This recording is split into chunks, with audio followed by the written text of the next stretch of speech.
Hi, I'm Robin Henry. I was an OASIS intern with the Oregon Sea Grant program, and my partner organization was Bring Recycling. Bring is a nonprofit in Eugene, Oregon. We worked with businesses throughout Oregon that are food and beverage manufacturers. This includes breweries, creameries, coffee producers, food hubs, anyone that uses refrigeration in their processes to produce food or beverages.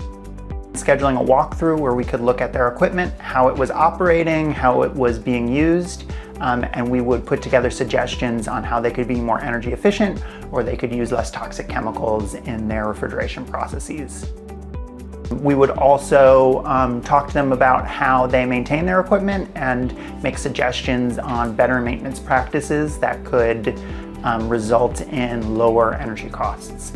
One of the additional things we did was create a training for people local in Eugene to come to where they would learn about basic refrigeration maintenance.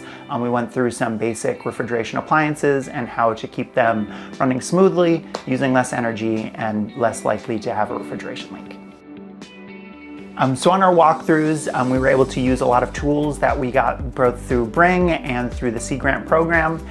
These included different ways to measure temperature. We had a temperature gun that could look at a temperature at a specific location. We had a thermal camera that would let us look at broad temperature differences for a wall or a door and help us diagnose where heat or cooling was leaking out of a system. And we had current monitors where we could look at the electricity that was being consumed by a piece of equipment to see if it was drawing more electricity than we would expect. This internship through OASIS was an amazing experience for me because it was a chance to work with Oregon food and beverage manufacturers in a way that helped them be more sustainable. I think these kinds of partnerships between public, nonprofit, and private organizations are extremely important.